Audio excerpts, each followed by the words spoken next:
Okay, welcome to another episode, Pound for Pound Boxing Report, episode 145. I'm your host, Michael. Joining me this week, Gail Falkenthal, Communities Digital News, Scorsese of YTBC fame, Daniel Carby of The Inscriber, Gus from Corruption in Boxing. EJ Boxing Live was here. I think he dropped off. I think he'll come back on later. What's going on, ladies and gents? Hi, everybody. I am live in Las Vegas at Kovalev Ward. What's up? Indeed. For those who are new to Pound for Pound Boxing Report, Pound for Pound Boxing Report is a live YouTube show as well as podcast and blog discussing all things boxing. The bottom is when boxing is good, we will talk about it. When boxing is bad, we will talk about it. Bottom line, if it concerns boxing, we will talk about it. If you want to find information about Pound for Pound Boxing Report, just go to the blog page, p4pboxingreport.wordpress.com is the link.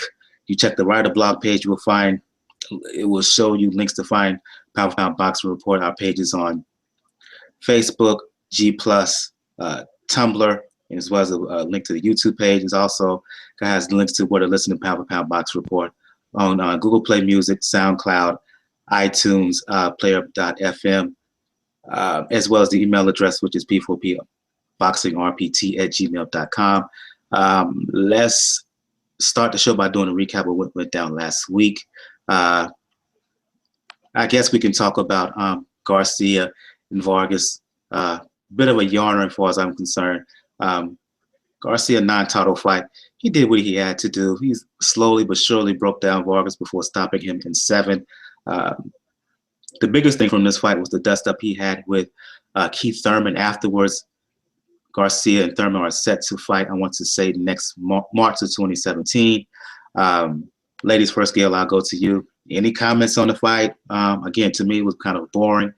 You knew what was going to happen before the fight even happened. But more to the point, your thoughts on the back and forth between Garcia and Thurman afterwards. Yeah, I mean, Garcia did what he needed to do. That was the imperative. No big surprises, actually. And he had to check off. He had to check off a box on a form, the boxing form that gets you to the big fight everybody wants to see, and he did that. Not particularly entertaining. It was, sort of, workmanlike. That was it. But I wasn't particularly impressed. I wasn't. There was nothing to complain about, especially. It was. It was what it was. Yeah, I'll go to you, Scorsese, and then you, Gus Daniel. Did you get anything from this? Because quite frankly, I didn't. Hard to watch. Just him throwing big shots. Just the other guy would overcommit or something. He really didn't go after him. Yeah. I don't know, man. I don't know. No need for it. I'll go same to you, Gus and Daniel. Were you just as bored as Gail and Scorsese and I were?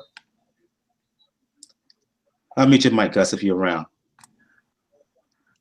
I don't think Gus is there, so I'll go to you, Daniel. The same question applies to you. Were you just as bored as the rest of us were watching that fight? Pretty much. And I didn't even watch most of it because I knew what was going to happen. Garcia was just going to outwork Samuel Vargas. And Samuel Vargas was just pretty much there to get a beating. You didn't want to watch it just in case some wild lightning strike took place. No, because you knew Vargas wasn't capable of that. Yeah, that was the thing. Like I paid attention more to Jared Hurd versus Jojo Dan which was by far the more interesting fight and the more meaningful in the long run. Brief analysis of Hurd's win while you at it, Daniel. I have no real sense how to make sense of Jojo Dan legitimately trying to be 154. Because the man is too small, and Hurd is tall, but he uses his hands well. He can use his feet well, and that was more of a beating than Garcia Vargas actually. It was because he engaged. Yeah, I said, like, I give props to Jojo Dan. Like, yeah, he wasn't gonna go down without swinging. Granted, the corner stopped it for their own good. I just think, luckily, this is gonna be hopefully just their only foray to 154. Because if you notice, 154 lately is full of real tall guys, real rangy guys that can hit. So hopefully for Jojo Dan's case, he goes down to welterweight and does what he needs to do. Now back to this Vargas thing. Like I said, I knew Vargas was not going to be involved. I saw enough of the fight where you knew it was going to happen. And in the year that we've had a ringside confrontation, like we've had Tyson versus Wilder versus Tyson Fury, which is still the best one I think this year. You had Canelo, Triple G. You had Kovalev and Stevenson. Those had at least a little bit some spontaneous nature to it. This one with Thurman and Garcia didn't. It just looked like they were they were going off a straight. It looked like a WWE, like something the WWE would do. Hey, but you gotta notice something they did. I don't think that because of one thing they done. It was on national TV, and I think the man name is Jimmy Smith. Am I right? The commentator for PBC. I think so. Yeah, but WWE is on USA Network. It's still nationwide. Yeah, one thing they done though. Just one thing, since they know they was on TV that could be censored. When Danny Garcia starts saying, "I'm gonna fuck you up," that's what the words was. He pulled as soon as the war words start, he pulled that microphone like, "Oh, I can't get this." So I really don't know. Like if you pay attention to that, because for whatever reason I did, and I was thinking that at first too. Like this kind of looked a little, but then again, they probably don't like each other. That's Angel Garcia's son. You know. I don't think they like each other. They're gonna have to fight. I think it was genuine. And then that move there to just take that microphone and say, "Man, I ain't, they'll blame me if I get all this FU. I'm gonna beat your this and that." So I kind of like that they done that. I like that part, but I heard it anyways though from the camera. Oh no, that I get, yeah, but it looked forced. That's the thing. It looked forced. All the other ones was spontaneous. That's why I still say the Fury versus Wilder, that was spontaneous. Yeah, it was forced. When Danny Garcia could have simply said, Philly, don't y'all want me to, y'all want me to be the best and fight the best? He didn't say that. He said, Philly, if you want me to whoop his ass. And at that point, Thurman had to say, I ain't no cherry, Oh, yeah, I think that forced it. Yeah, like I said, that's fine and dandy until Angel Garcia worms his son out of the fight. No, that fight happened. That fight happened. It would be a really, really bad look for them to go at each other like that, particularly Danny Garcia and Angel, to get in Thurman's face like that, and then all of a sudden just pull out. And yet I fully expect it from them. Fully expect it. They're gonna do it. Gus, if you're around, your thoughts on all this? Yeah, I don't think he's around. So let's move on. Talk about the other, I guess. Oh, go ahead, Gus. Go ahead. Sorry, I was just logged on remotely moving around. But sorry, what was the question? Garcia and his win. Did you get anything from it? Because I don't think any of us did. Yeah. It was just yawn.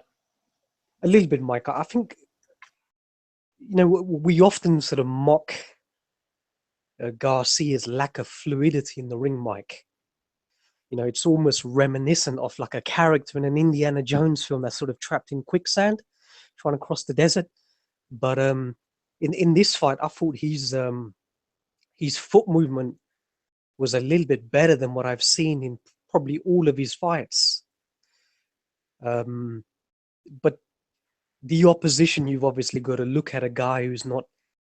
But Samuel Vargas, Mike. Unfortunately, he had the punch evasion reflexes of an 80-year-old paraplegic on dialysis. Yeah, so that credit, qualify that. I mean, look who he was fighting. Yeah, and the worst thing is that, you know, he's Vargas's hands were down. He was more protecting his torso. So his head was just fully exposed, you know, with almost like a graffiti saying, just give me an overhand right. To which, you know, Danny Garcia obliged. But, you know, he did look sharp for a guy who's been out of the ring a little while. And they always say the toughest fight is always the fight before the big fight. So, and historically, he's always done poorly when he's so favored to win a fight as well. So, but you know, I thought he looked sharp, good foot movement. His right hand was working very well. We know about his left hand, but I think it was his right hand that probably did all of the damage as well. But Vargas unfortunately had nothing for a fighter sort of ranked, you know, 40. It was just a question of time, you know, spread betting on the rounds as to when it was going to happen.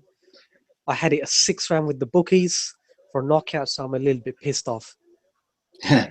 Quickly before we go on and talk about other fights, your thoughts on Jared Hearn and his win over Jojo Dan on the undercard? I was, I was really looking forward to Jared Hearn. I didn't realize who his opponent was before the fight, but when they said it was the Romanian guy, Jojo Dan, I thought, hold on, he's a 147 guy. But when I actually saw him in the ring, you know, Jared Hearn, he looked about 170 plus. It looked at least 20, 25 pounds heavier. You know, I don't know if there was any unofficial weights before. So immediately I was a little bit disappointed on the opponent because I've watched Jojo Dan before. A reasonably good boxer, but not at a world level. Molina I felt was a very good opponent. And I think Heard realized very quickly in round 1 that Jojo Dan's power was going to be way insufficient to afford him from doing anything. I'm not sure if there was a problem with Jared Heard's, you know, jab and his left hand, because he was underutilizing it. And normally he's got a fantastic long left hand, educated left hand, and when he combines it on the inside, he uppercuts beautifully with the left hand as well and hooks with it. I think he was just playing around a little bit, Mike. He felt very, very comfortable.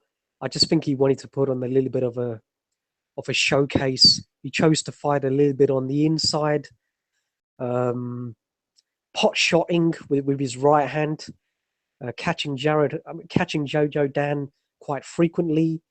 He was a little bit exposed on the inside as well, but I think he was just so comfortable, didn't respect his power at all. So it was an easy victory, but you know, I'm not happy with the opponent. I think it's a little bit step down from the Molina, because I thought that was a very, very good fight. Two good sort of up and coming prospects. You know, Molina had Olympic experience as well, but you know, good chance to see him again. But I think they really need to step up his opposition now. I think he's ready. Okay, I'll go to you quickly, Scorsese. One of your favorite fighters, Javier Fortuna, fought on the undercard as well, I believe. Got put down the first round by Omar Douglas. He did, yeah. He got put down the first round by Omar Douglas, but he dusted himself off and got the win in a pretty good scrap. Scorsese, your thoughts? Yeah, first, I think Jojo Dan was a replacement opponent. He was, matter of fact, so that was quick notice. But as far as this fight, that left hook had me on Quit Street right along with Fortuna. I thought we were done. He got up like a true champion, and I think he won every round basically after that until he started making the fight kind of dirty in 6th through the 8th. The referee stepped in, said 2 points if you hold again, and I was like, "Good job, ref." He deserves that, and like a true champion again, he stopped the holding, and we get to round 10, and you talking about without a knockdown. We look at every fight that didn't have a knockdown and had a great round though. That might be one of the rounds of the year. Antonio Tarver's laugh during that round was the highlight of the round. Through all the action that went through, that laugh was still it was ridiculous. He wanted to stop it. That's how it was. And I'm just like, okay, I can watch him do this all night. Those big hooks still very vulnerable. But hey, he is who he is, man. I still like it. I still watch it, still support it. And hopefully they get Jason Sosa again and right that wrong. I'll go right back to you to talk about Luis Ortiz and Malik Scott took place over the weekend as well. And Monte Carlo. I mean, look, as little as I got from Danny Garcia and Vargas, I got even less from watching that fight. Ooh. Look, man, I turned after a while. I started watching the Clemson game. I'm sorry. Normally I'll do that for boxing bout, but listen, I like I said, I got standards. You know what? You know what? I'll be honest. I like all styles. I like head movement and things like that. I was impressed with the way that Malik Scott could avoid getting clapped up. I am not gonna lie about that, but as far as being entertained overall, but damn it, you got to punch. Yeah, but he wasn't that a win. I picked him to go the distance. I even said that maybe he may make it competitive. I was wrong on that part, but I did get the distance part right. But Ortiz, you got to dig in a bag of tricks every once in a while. You just coming forward. Fine. I guess he's fine with the decision. Fine with getting the rounds in. I think he's been out for a while. Maybe he didn't mind the rounds. But man, if that's only the bag of tricks he got, he better hope he hits somebody flush on the chin and they can't take it, because man, that dude is look like he's getting older by the day. Then, if that's the case, to get to Scorsese's point, Gail, Gus, and Daniel, if anything you can get from this, is there some questions here about Ortiz and the lack of a real diversified attack here? Well, of course there's questions. The real issue is whether there are any answers. He has been out of the ring quite a while. Was it rust? Was it Scott's absolute determination not to get touched? You know, did he place some sort of side bet on himself and, you know, it was all about him surviving, so he didn't really give a damn whether he looked bad or not? The one issue I've got that I would like to make sure we see answered in the next fight, you know, Ortiz is a big heavyweight. He is a power punching heavyweight. I don't expect him to be light on his feet like what I would consider the modern model of a heavyweight, like an Anthony Joshua or a Deontay Wilder. But God damn it, man, cut off the ring so you can land those punches. I get it. You're not going to run anybody down, but you're a big dude. Those rings become really small when you've got two guys, you know, up in the 230s in a ring. There's no excuse for not cutting it off. I just don't think Malik Scott was that nimble getting away to make Ortiz look that bad. So if there was one thing he needs to go back in the gym and work on that he has a realistic chance of improving and absolutely must improve, that is it. That is it. He needs to watch some video of guys who know how to get that done.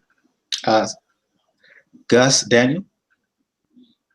Mike, when Malik Scott unveiled his pink trunks and his green boots, I just said to myself, holy shit, here we go again. You know, he looked like a member of the AKA.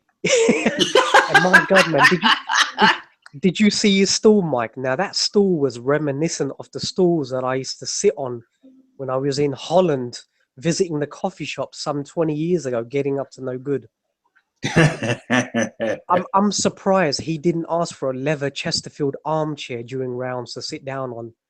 I could have just seen, you know, his cornermen just three of them hoisting it over during the sort of change around. Malik Scott sitting down and probably asking for a foot massage as well. You know, because that was a disgrace. But Luis Ortiz, Mike, if it wasn't obvious pretty much to the hardcores and the casuals, is that he is 100% a counter puncher. You know, because a 37-year-old does not want to be chasing the guy. And he had no idea of how to cut off the ring. And his lack of punch output, he was just trying to counter a guy who infrequently threw, 3, 4, 5 punches around, if that even in some rounds. All he really had to do was sustain an attack. There was an occasional good punch, maybe a good body shot, but all he had to do was just throw 20, 30 punches and that fight would have been over. Yeah, Malik Scott was very awkward. We know that. He's probably the most unorthodox, awkward fighter. But his three motives going into that fight was number one, A, survive. Number B, two is frustrate. And three was to try and tire out Luis Ortiz. But, Ortiz, he can complain all he wants about a guy who has no motivation to fight. They must have known that. And he's had over 200-300 amateur fights. So he's fought people definitely like that, like an elusive sort of style. So he was poorly equipped to deal with a fighter like that. The referee didn't help because that countdown was even longer than the Gene Tunney Jack Dempsey count. That was what, 16, 17 seconds. I don't know what it was. If anybody's happy about this, I think Eddie Hearn is very happy, and I think Anthony Joshua is very happy. Because by signing him, this is exactly what they want. They paid off his contract. They made him relinquish that interim belt. And they want him to go into obscurity, trying to frustrate him, just trying to put him out of the equation to protect their cash cow. And going forward, Daniel, he can sit there and say these other top heavyweights don't want to fight him and all that. And that could be true at some point. But the other side of that, who wants to see that from him? Following that, how much of a complaint does he really have? Because, Malik Scott, he did a lot of running, but, he didn't, Luis Ortiz didn't do any, he didn't help himself in there either, the way he fought. Well, I think Luis Ortiz, in a sense, wanted to put on a show. He wanted to do a spectacular knockout and didn't do a lot of the things that he does well, which is set up the punches, set up the jab, make sure you get your defenses down so he can land that left hand. He didn't do that in this fight. Like I said, granted, part of it was Malik Scott blatantly running,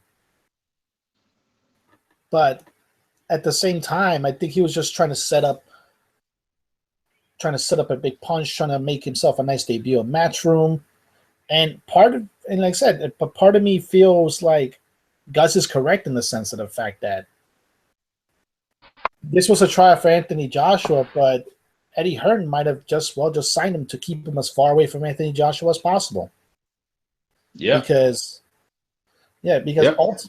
ultimately, ultimately, what's he gonna do? He's out of the WBA mix, and I don't remember him being ranked pretty high among all the other three sanctioning bodies. So, luckily for Ortiz, though, he's gonna stay active. He's gonna be on the Joshua undercard in December 10th against who knows who Eddie Hearn's gonna try to get. But that's gonna be the whole thing with Luis Ortiz. Luis Ortiz has to be able to shake off a rust. Part of it to me was rust as well. It was about 8 months, and a lot of that time he probably didn't spend in camp. He probably just spent it trying to figure out what was going on because at the end of the day, remember, him and his manager never wanted to leave Golden Boy. It was the other little promoter, Day Promotions, that tried to get out of the deal. And now Day Promotions is the one that got him into Matchroom. It's a good move. Okay, I see Jacob Rivera from Jab Hook Boxing, EJ Boxing Live. Is that Doodoo Brown I see in the cut? Oh, yeah. Let me go to her. If you're around, Doodoo, we talking Luis Ortiz and that boring win over Malik Scott. Did you get anything from that if you're around? Because I turned after a while. I stopped watching it. I see we don't get her. She must not be around, but I'll go to you on EJ. Same question to you because I was so bored by that fight. I stopped watching after a while. Unmute your mic, EJ. That was a great fight. It was a great fight. Not to me. Let me explain, man. He won every second of that fight, yeah, but because of the expectation of Luis Ortiz, they put Malik in there to get knocked out, right? And Malik said, I ain't getting knocked out, so he's gonna have to come for me, and I'm gonna set traps. That's what he was doing. He was setting traps for Luis Ortiz to come in and for Luis, so he can counter Ortiz to make Luis Ortiz look bad. Luis said, I ain't gonna fall for it. So they were playing. So there was like a chess game. And the thing is, yeah, he knocked him down so many times. The referee didn't want to stop the fight. So I think the referee was thinking, you know what, let this thing go. The fight should have been stopped a long time ago. Like, how many times he dropped him? Like, he dropped him multiple times. Like, I understand people saying it was a bad fight in terms of he won every second of every round, right? He knocked him down multiple times, and he got the ring rust. So for him, it's like, you know, it's okay. But us as the fight fans, we want blood. We want to see sprawled out like Derek Chisora had him when he got up late on the count. We want to see him how Deontay Wilder hit him with that phantom punch, but didn't even hit him on his chin. So, you know, Malik is like, well, I feel good. I never got knocked out. So Malik can get another payday. Malik ain't serious about his career, bro. Because, like, you know what I mean? He ain't serious about his career. But he was just setting traps. So for me, it's a win-win for Ortiz. And yeah, Eddie Hearn, they put him in there to either even make Ortiz look bad or for Ortiz to knock him out. Now, moving on to the next fight for Ortiz, he's still a problem. Like everyone's like, oh, it was bad. Nah, mate. If you look at it really carefully, he's still dangerous. Because remember Styles make fight. You put another guy in there, and they come to fight him like Jennings, and they're going to sleep. So whole thing with Scott, he was like, I ain't trying to fight. I ain't trying to engage. I'm gonna set traps. He's gonna walk into my traps, and I'm gonna outpoint him. And Ortiz like, we're not gonna do that. We're just gonna take our time. We're gonna load up with a couple of punches, and we're talking about cutting the ring off. Yeah, Malik's got to cut the ring off of Malik. Yeah, this is you guys really cut the ring. It's hard. Like Derek Chisora walked straight across him and put a lot of pressure. That's not Luis Ortiz. He was doing his best. He knocked him down multiple times. So in my opinion, if he'd cut the ring off, it says Ortiz. Like, if a guy doesn't want to get knocked out, there's nothing you can do. If you guys have been in the ring, you'd know that when a guy does not want to get knocked out, there's nothing you can do. The guy wanted to survive, but the amount of times he's been knocked down, the fight should have been stopped. So I think it was a good win-win for Ortiz. I think it's a win for Malik. And in terms of the fans, it's a stinker. But in terms of the fighters, they can come out of it with some positive things and move on to the next thing. Who Ortiz want to fight next?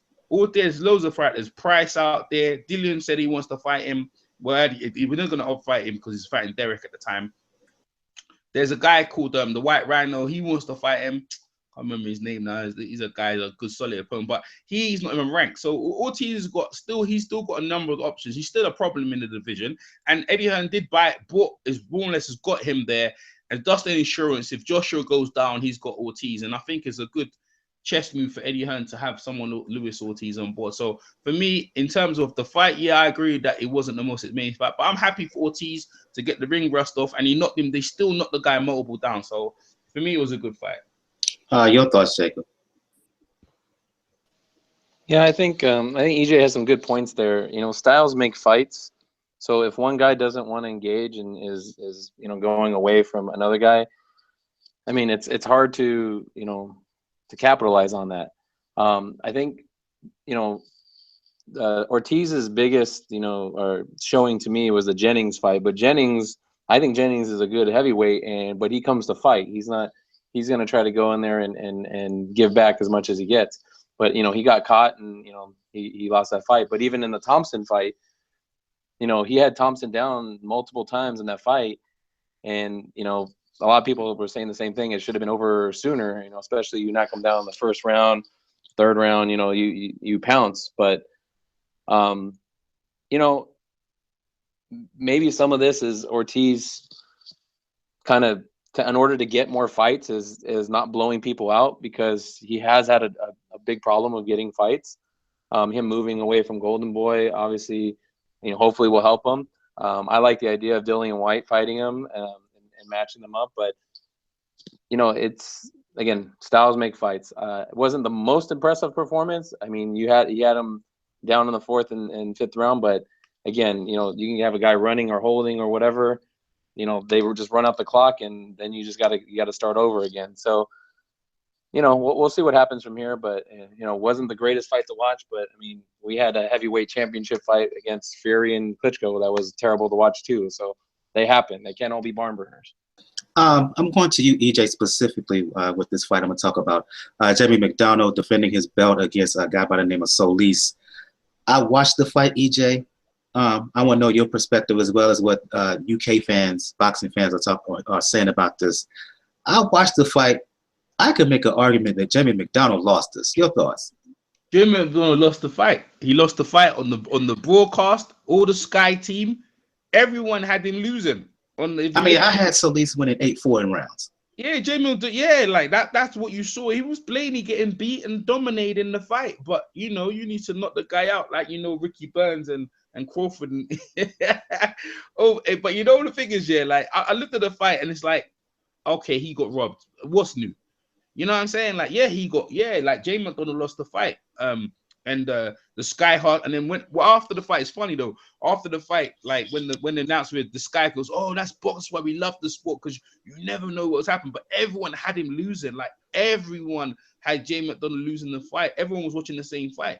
But apparently the judges wasn't looking at the fight, and Eddie Hearn's like, "Okay, yeah, we won the fight. We're not looking at the rematch, and we're going on." And this in boxing, hey, listen, there's corruption in boxing. You just saw it right there. Gus's name, corruption in boxing. That right there is corruption. But am I really gonna make a big thing about it and like, oh, this other? No, I'm just like, all right, whatever. And then you'll kind of track. So hopefully Soto gets no fight and follow his career. But that's what happens in the lower weights. It's not really in a bigger scheme. It's bad, but it's not really like one of them things. It happens in boxing. It shows you that if you let it go to the scorecards, right? These things happen. You have to knock the guy out, man. It shows me like you have to knock guys out, especially the house fighter. You need to just take him, put him on the floor like Hagler did to what's his name again? The English guy over here. Well, Hagler did to many fighters anyway. You know what I mean? Alan Minter. Hagler did to Alan Minter when you came over. You ain't letting it go to the judges. Hell no, man. You just go out. You have to roll man out, put him out on his back, and keep him down. So that old adage still stays in boxing. And MMA, they say the same thing as well, man. Don't let it go to the scorecards.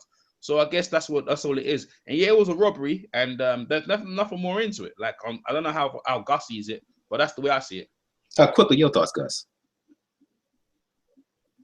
If you're around. Yeah. Believe it or not, I actually agree 100% with EJ. Liborio Solis, and naturally a much smaller guy coming up from super flyweight where he was very good. He fought a magnificent fight.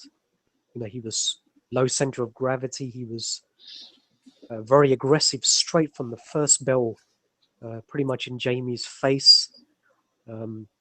Jamie quite clearly didn't watch his fight against Shinsuke Yamanaka, where he was having a lot of success with his right hand, dropping Yamanaka as well a couple of times. And here he just kept countering McDonnell's jab from round 1 to round 12. He was able, McDonnell was not even able to land his jab for the first 5-6 rounds. His right hand was just coming over, constantly hitting him, bobbing and weaving on the inside of his left hook, right hand. It was working well. I think Jamie McDonnell had one very good round. I think it was the 9th, where his body work was starting to have some effect, and I think he hurt Solis at the end of the 9th. A minute more in that round and Solis would have definitely have gone down. But he came out the championship rounds and he didn't allow McDonnell to gain on any momentum, and he just pounced on him back again. I had it 8-4, could even be 9 rounds to 3. And EJ's absolutely right. Every single one of the Sky panel, and you're talking like 6-7 people, all had it for Solis. And you got to remember, these guys are pro matchroom sort of fighters. So if they have it for Solis, then quite clearly you know that there's some travesty there. Okay, you were finished? I didn't know. I didn't mean to interrupt. Go ahead. No, I'm finished, Mike. Okay. Doodle Brown, can you hear us? Doodle Brown, you're around. Can you hear us? I don't think she can hear us. I want to move on because I want to give as much time to talk Kovalev war as we can. I'm gonna split this couple stories up. This first story, I will go to Jacob Scorsese Gale it looks like Deontay Wilder is going to return to the ring in March to fight Huey Fury. Your thoughts on this? Your thoughts on this? Starting with you, Scorsese. Yeah, I got a negative look on boxing for this month or whatever, and I get it. Huey Fury is a name over there, and I've seen him fight pretty long jab and everything. I don't take nothing too special from him, but I just wanted Wilder to come back into the fire a little bit harder than that. I don't know how he could have done it with the division being in a little bit of disarray, people not taking fights and taking fights, this and that. But I just feel like Wilder gonna hit the dude again, and another hand gonna go, and we won't see him for 7 months again. That's the first thing I saw when I saw that's the first thing that popped in my mind when I saw the headline. That I just felt like, how long are we gonna keep this champion around? How long is it gonna take till we get that fight we want out of him? But yeah, as far as fight wise, I guess Huey gonna come over here to the States, and I think he take that L. Gail and Jacob. I mean, we would all like to see Deontay come back against one of the bigger names, but he's coming back from a broken hand. He needs to test it. He does. He absolutely does. And if he's going to have, a tune-up fight, well, at least this is a tune-up fight with a little bit of out-of-the-ring intrigue, with having Huey Fury be the opponent. We're going to get, we were just talking about off the air, how tough it is sometimes to sell a fight when you have fighters who, aren't as media friendly as others. Well, that's not a problem with a Fury. They're going to be making news, sometimes for the wrong reasons, but there will definitely be chatter about this fight. From the Fury camp's perspective, this is enormously smart, because they're going to have somebody get inside intel stepping into the ring with Wilder. That's brilliant from their point of view. Should Tyson, ever come back or come back in the near future and end up fighting Wilder, he's going to have a firsthand report about what it's like to be in the ring with him. But, Wilder has to test the hand, because God forbid he get back in a fight against a Joseph Parker, even a Dillian White, which actually, that's a great fight. But let's say he breaks the hand again against somebody who has the ability to do him some real damage, and he loses. Disaster for his career. So this is something he had to do. I get the choice of the opponent. Honestly, there is an advantage for Tyson Fury having his cousin fight him. They're sort of sending, this is sort of like the advanced scout, being sent out, to see where the advancing troops are all hiding. Well, he might get shot for it, but he will have done his duty. Jacob? I just want to know if Wilder's going to baptize this Fury. Yeah. Because we all remember that claim at when Fury got in his face. I mean, for me, I like fighters to stay active, especially coming back from an injury like that, as a hand problem. We've seen it many times before. I agree with Gail. You don't want to get in there with, someone that's going to be a huge test. You want to ease into it, but you got to get some rounds in. And, the heavyweight division's all shook up. So, I mean, Fury, is just as good as any. And then, again, I agree with Gail on selling the fight. I mean, trash talking is gonna be at an all-time high, and I think they'll be able to at least sell the fight to some extent. Okay. What's the people? What can I real quick? What's the people that he broke the hand against? Bermain Stavern. Who else was it? Areola. Yeah, it's like the opponent just don't matter. Like anybody he get in there with, it can be a good fight or a fight he's supposed to win. He breaks that hand, so I just don't know how much longer he can keep going, because it's gonna be it seems like gonna be a yearly thing. So it's just like I would be like, man, look, I need to get paid while I'm around. So those names, bring them to me. I wouldn't go tune up. Go right for it. Okay. One more. I'm gonna check this one more time. Doodle Brown, can you hear us? Yeah, she's here, but I don't think she hears us. Can you hear us, Doodle Brown? She said she hears us, and mic just not on, I guess. No, her mic is on. She's not on mute, so Yeah, something wrong on the side. yeah, something wrong is on her end. I'm gonna go to this next story. I'll go to you first, EJ, and Gus, and then Daniel. Wow. Report says that Kell Brook said he's coming back down to 147, and he's interested in fighting Errol Spence. One, do you believe him? First off, yeah, but that's nothing new, man. He said that straight after the fight. Like, I don't know. Like, that's a new report, man. He been saying that for a while. They that was the plan. They because of Eubanks, the whole thing with Eubanks, that they sacrificial. It was a sacrificial lamb for Kell Brook. Kell Brook sacrificed. Eddie Hearn sacrificed him. He said, "You're still gonna have your belt. You're gonna make some money. You're gonna get beat up, and you're gonna put us in a good position with HBO." And you're gonna go back down. That was always the plan for him to say Young gonna defend his belt. He's saying he's gonna defend his belt, and I'm not surprised by that. Kell Brook gonna defend his belt, so I look forward to that. The fight will probably be, hopefully, the fight will be over here in the UK. So we have to see that fight. What the skipping into that Huey Fury thing? Huey Fury is a sacrificial lamb. That he fights different from Tyson Fury, and the Furies are very close. I don't think they want to send his cousin over there to get beat up. They actually think he can win. His style is different from Tyson Fury's. They actually believe that he can beat Wilder. So if that fight actually kicks off, that's gonna be very interesting. Tyson ain't looking to step in the ring for no time, even not at all. So my whole thing is that if that fight happens, Huey Fury is not even ranked first and foremost to even get a title shot, and he just gonna listen. He gonna get beat up if that fight happens.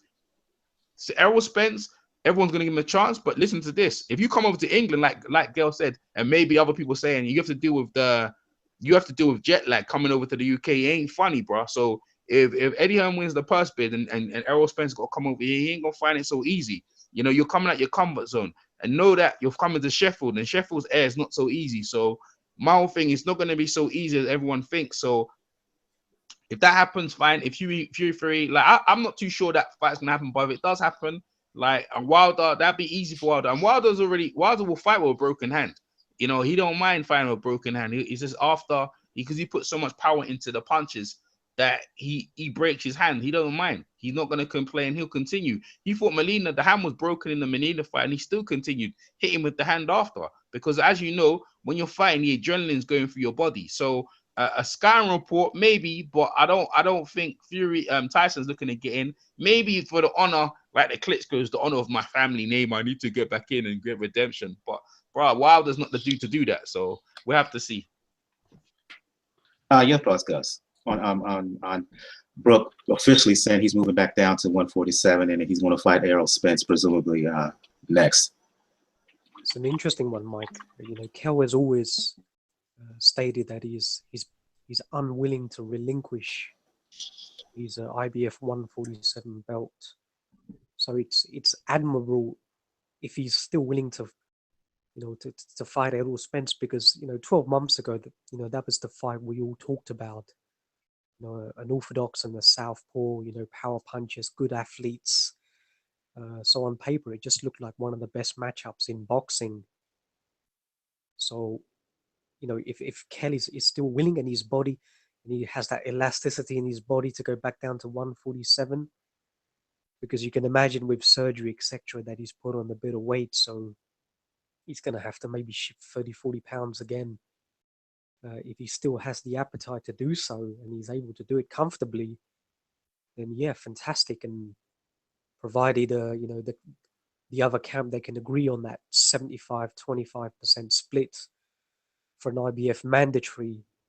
I've heard a lot of people criticizing Kell Brook and Matchroom, saying that they're pricing themselves out. Unfortunately, these people don't quite understand the rule book of the IBF and what the split is. It's got nothing to do with Kell Brook's demands or Eddie Hearn. It's actually a predetermined criteria stipulated by the IBF for a mandatory. So And Errol seems very keen that he wants to fight for a belt. So if he's prepared to come over to England as well, then yeah, I really hope it happens, Mike. You know, because that's the fight I think we all want to see. I mean, indeed, if there's one, I've said it before. You can't say that Errol Spence is the top welterweight because he doesn't have a belt. But at the same time, of all the champions out there, the only person of the champions who I think can beat him is Errol Spence. I don't think Thurman can, and I'm positive, completely positive that Garcia can't. Well, might put Pacquiao out the equation. Of course he can. I forgot about him. But Thurman, Danny Garcia, with those in that PBC realm specifically, they can't. I just think that Errol Spence, and I think Errol Spence Brook is the best fight out there at 147. So if he can make the weight, if he can get down there, let's hope it happens. Yeah. I'm trying to work to see if I can get Doodoo Brown on here because we're going to run through the show just to get to this topic here. Fight of the year, as far as I'm concerned, best fight in the sport right now. Sergey Kovalev defending his light heavyweight belt against Andre Ward. I've been pumped up about this ever since the bout was officially announced. I'm really ready for it. I'm just going to leave it open to anybody who want to dive in. Kovalev, Yeah. Ward, your thoughts. He gonna get his whoop, man. He gonna lose, man. Sergey Kovalev gonna lose bad. He's gonna lose bad. Nah, on the reels, yeah. It should be a good fight, but to be fair, yeah. Andre Ward looking strong on that weight. I expect a good fight, but I think Andre Ward to solidify his legacy, he needs to stop him. Most people probably have Andre Ward on points, so that's like a given, right? It's not easy, but most people probably have that. So to solidify yourself as like that dude, you need to stop him. I'm looking round 9. You need to put hands on him and stop him. I was just watching the Chilembe fight. I was just watching the Ward's last fight. Now, Ward's been given 3 fights, yeah? 3 fights in the division to get tuned up. And I'm telling you, man, in his last fight, he was looking sharp. Southpaw, orthodox. He's got all the ring rust off. He's sharpened himself. He's acclimated himself. Without Daniel, you know, like you need to mute yourself, Daniel, man. Yeah, like he's acclimating himself to the weight. And I feel like, say, he's good. And on the other hand, Sergey Kov's last performance in Russia, he was expecting, you know what, to be fair, that was a very good performance. You know, he knocked Isaac Chilembe down, which is not easy. And he won every second round. I only gave probably Isaac maybe 2 rounds just because of being kind. You don't have any concerns that Chilembe got to Kovalev with the jab a little bit too much? No, because what he was doing, he was trying to please his fans. He wouldn't have fought that way if he thought that Chilembe was a threat. He realized in the fight that Chilembe wasn't easy as he thought. And near the end of the fight, he actually spent so much energy trying to knock Chilembe out. He was exhausted. And this is the sort of thing, you're coming off a performance like that you thought you could stop him, you can do what you want. It didn't happen in your home country. And now you're going into the Ward. Ward, on the other hand, is built up his confidence as the fight's going on. In his last fight, he was flying. He was flying in the last fight. So he's coming into this fight with supreme confidence. Sergey Kovalev, on the other hand, is thinking, well, you know what? I heard he's been working on smash and grab, holding Ward and hitting him. Well, you can't be working on this now. You should have been working on that for a long while. My thing is this. Ward can do it all. Southpaw, orthodox, hit and hold, close, fight you outside. Do whatever you want. Ward can do it. Ward, hey, listen, Ward should be able to win the fight, in my opinion, quite easily. And know that maybe shocked a lot of people. Yeah, I shocked a lot of people well, but I think quite easily Ward should be able to win either by unanimous decision or a late stoppage. That's my opinion. Doodoo Brown! I'm going to try one more time. Doodoo Brown, can you hear us? Nah, she's struggling, man. She wants to get in, boy. Yeah, she's trying. Go ahead. Someone else jump in. Yeah, you're struggling right now, Doodoo Brown. So I'm gonna put you on mute. You're struggling right now with your mic.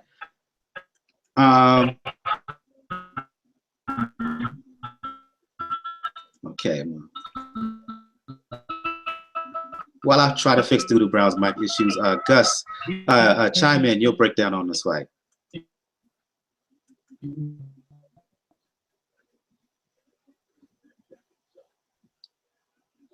Unmute your mic, Gus. Your thoughts on this fight.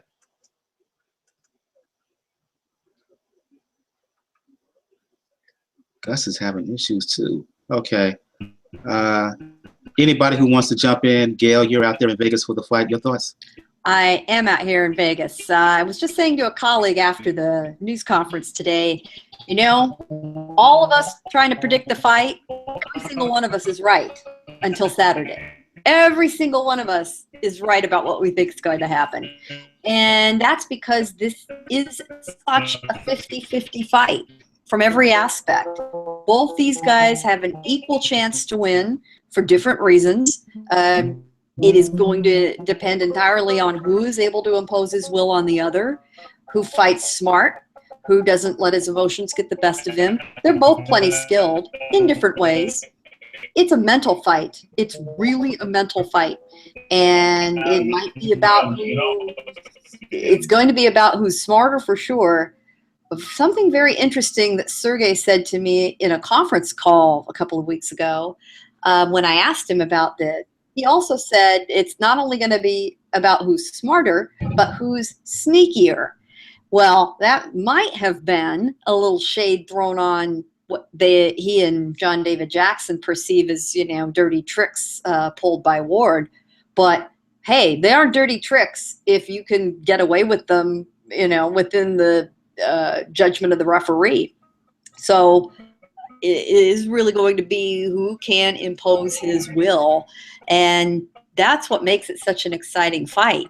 The shame of this is the boxing, you know, purists, the boxing connoisseurs, everyone is super excited for this fight. The people on this broadcast, super excited. What's the take of the fan out at large? Not so sure. You know, we and the promoters, everybody who is talking about this is in their own way trying to do their best to explain why this is such a good fight, why it's such a meaningful fight. We have not had in years 2 undefeated fighters with 30 wins, both in the top 10 in a fight together for years. So I think 7 years at least. And it's been very few times in boxing history, guys at this level have faced each other. This is a real best facing the best fight. And yet, you know, there's just a little bit of struggle to get it on the radar, which is really a shame. Really a shame. I can say, though, that the media center was very full. You've got media from all over the world there, and it will get covered.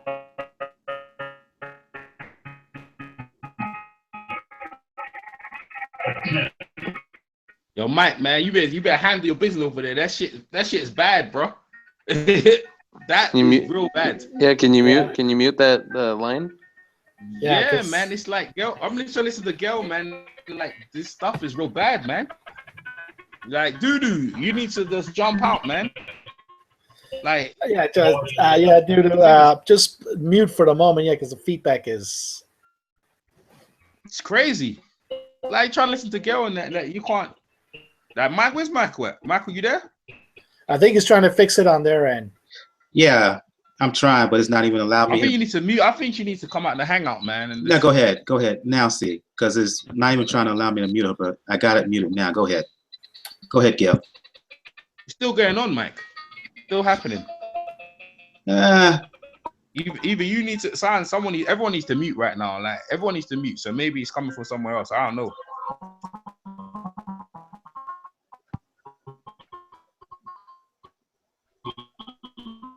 Okay, everyone is muted. Yeah, it's just her. It's just issues with her. I'm trying to get her to get out, but I don't even think she can hear us. Yeah, I was trying to call.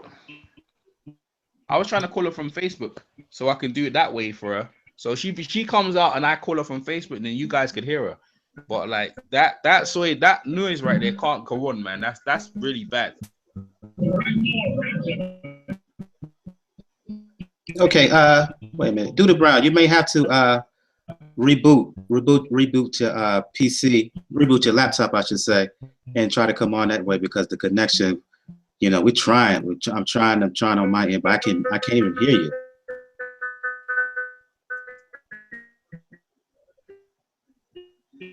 me see. I feel like I'm in the game Tron. I know, right? And It's I don't either want to that just. or Calypso. Or Calypso. Yeah, I don't want to. I don't want to eject her just entirely because that would be rude. Okay, wait a minute. Are you still on, Gil? Now, Gail is muted as well. Sorry for that, folks who are listening live. We'll be listening to the podcast later on. It's the Yo, man, you're gonna have to yeah. Go Yeah, ahead you have to, now. man. You're gonna Now have to- try. Now try. Okay. Do I need There to you go. repeat myself? Yeah. Yeah, you do. Yeah, you do. For us, Yeah, you for do. us, Yeah, you do. Go ahead. poor listeners. All right. So here we've got a legitimate 50-50 fight. As I was talking with my colleagues in the media center today, we've all got our opinions about what's going to happen. And we were all sharing them freely. And the thing is, with a fight like this, every single one of us is right. Every single one of us has a strong potential of being right until Saturday and we really find out. And they both have got different sets of skills, super skills in the ring physically. They've got all the experience in the world. They've got all the drive.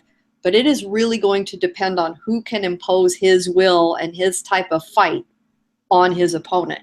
Sergey wants to make it a mix-em-up, action fight. If he can get Andre to brawl with him to a point, great. He can at least get Andre to stay in one place for him to come forward, great.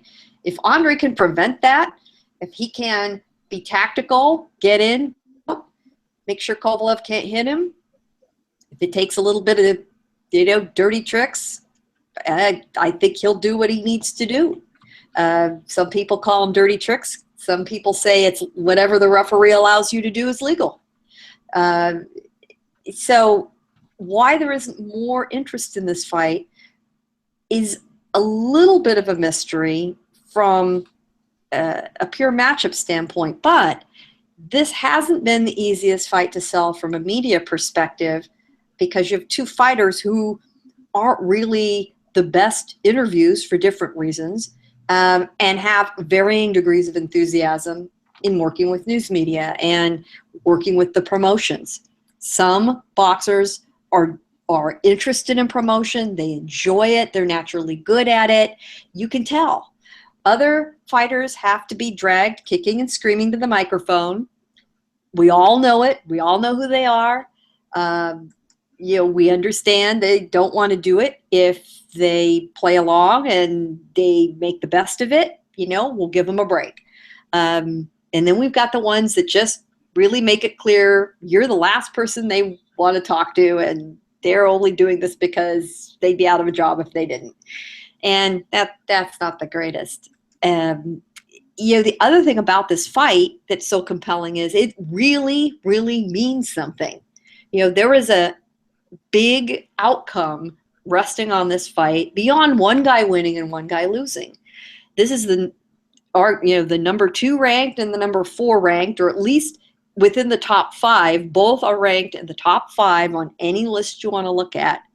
And the likelihood of the winner being considered the top pound for pound boxer in the world, is almost a given, unless it's really a horrible fight. That's a huge deal. Somebody's going to lose their undefeated record, one or the other. Another huge deal, especially at this point of their careers. This is legacy we're now talking about. So the stakes are high. It's an interesting fight. It's not a gimme. It's a bit of a mystery. And yet we're still asking ourselves, well, how well is it going to sell for pay-per-view? Promoter Kathy Duva argued in the news conference today that the people that are grilling her about this and criticizing her need to think back when Floyd Mayweather had his first pay-per-view, when Manny Pacquiao had his first pay-per-view. This is the first pay-per-view for both Kovalev and Ward, which is kind of amazing. In Ward's case in particular, it's really amazing. And she said, we just have to ratchet down our expectations. So here we are.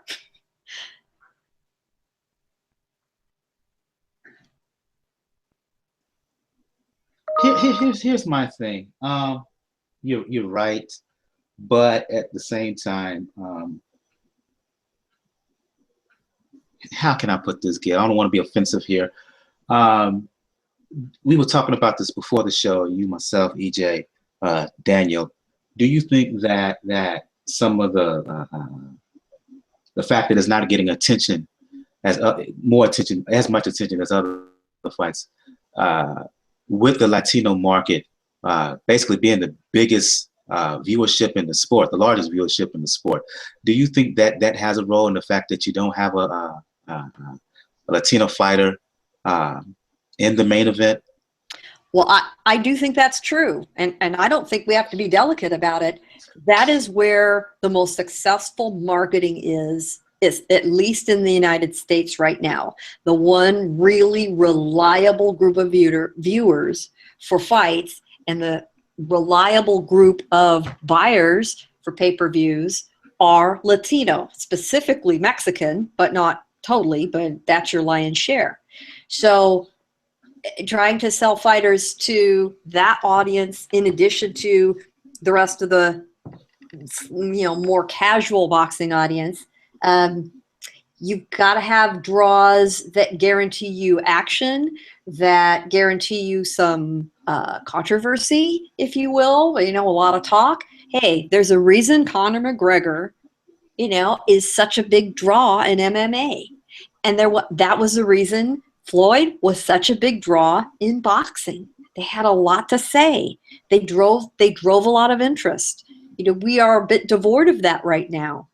That's one of the reasons why Gennady Golovkin does so well, despite being Eastern European, is that he and his team have been smart enough to position him.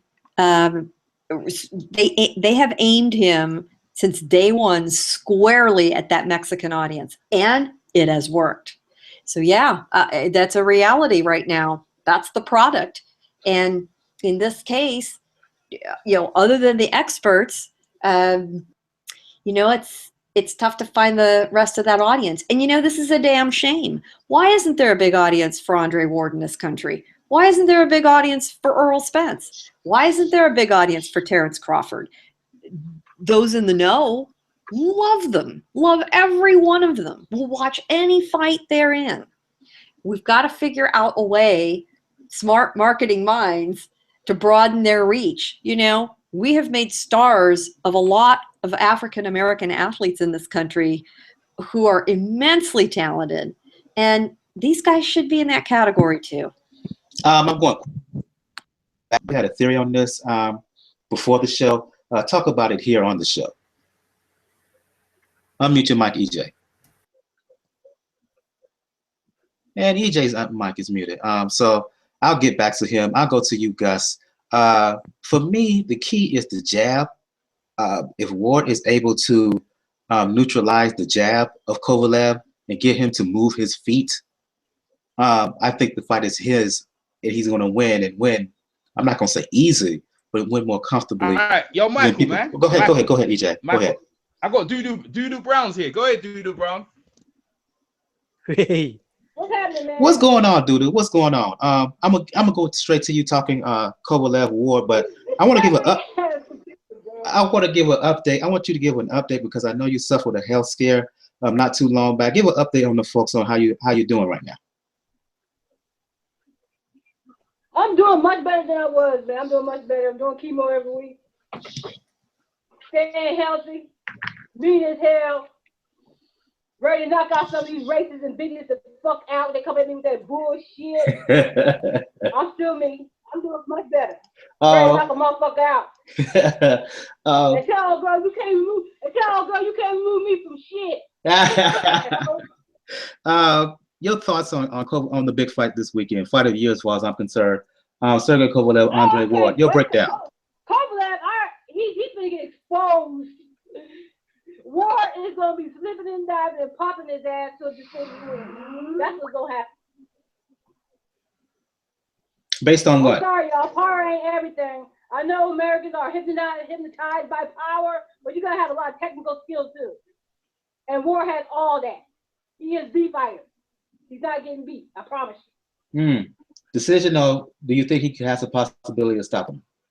I think he can win decision unless Kovalev keep coming in at him or coming in crazy and get caught with something. But I mean, if he get caught, he caught. I doubt it, but I see a decision win by war. I see him coasting to a fucking win. A couple of. He gonna be slipping and dodging all that shit. A couple of questions about some topics we talked about before the up until then. I was trying to get you on. I couldn't. I apologize for that. Thoughts on Kell Brook going back down to welterweight to fight Errol Spence? Apparently, that's what he needs to do. He should never went up to fight Galactus in the first place. What was he trying to prove? Mm-hmm. Money. Up a 2 weight class. What was he trying to prove? Can't be money. He got money. I just say that because that was the biggest payday of his career. I mean, he did good for a minute until his heart checked out on him. As soon as his heart checked out on him, Galactus came on hard, man. He was on his ass like white on right, and he couldn't stand the pressure. I think he could have finished that fight. I ain't see his eyeball hanging out his face. I ain't see no blood. I ain't see no gut.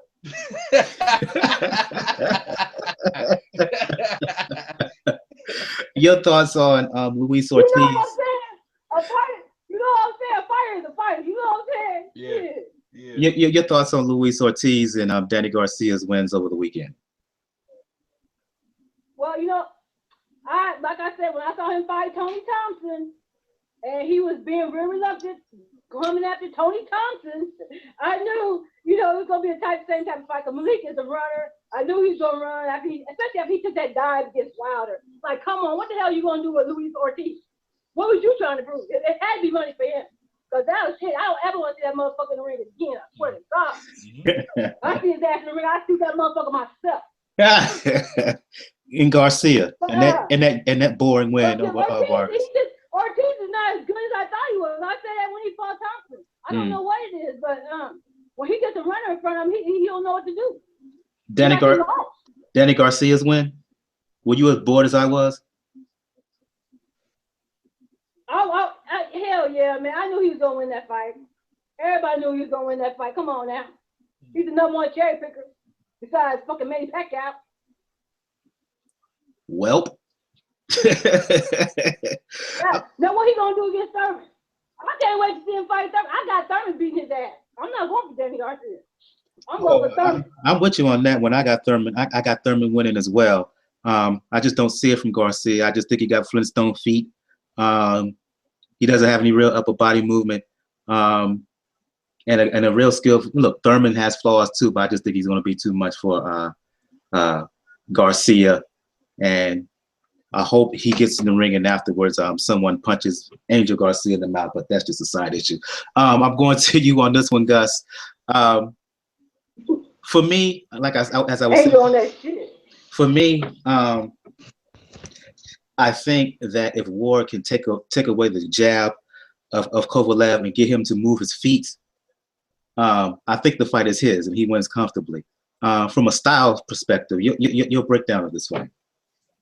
Yeah, Mike, it is a very difficult fight to call. I've been thinking sort of a lot about it, and I think a lot of it depends on Andre Ward's physical attributes, because a young, vintage Andre Ward would totally school and probably even stop a Sergey Kovalev, because in his career is a little bit twofold, Mike, because a vintage and a young Andre Ward. Now, there is a notion that he's specifically an inside fighter. Now, I vehemently disagree with that.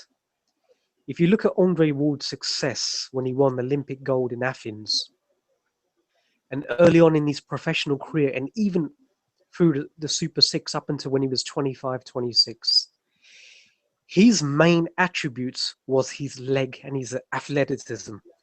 Because he doesn't, from a defensive standpoint, he doesn't have the sort of exaggerated head movement like a Manny Pacquiao or a Mike Tyson. Nor does he have that upper body movement swaying punches as well. Nor does he use his hands in the way to block punches, so he doesn't have a high guard. Because his left hand is quite dropped and he'll tend to use a little bit more of a shoulder roll. he's got a sixth sense of avoiding punches, because you'll see he's constantly pivoting on his back foot. So he's using his legs. And when he makes that transition to attack, he's explosive. Normally he would bounce in, and he's an opportunist, because he would normally bounce in when an opponent doesn't even realize. So it could be after a clinch, after a hold, when an opponent is a little bit, relaxed, trying to get his guard up. He'll quickly come in and explode. And the way he uses his jab is that he's constantly pouring out with that jab.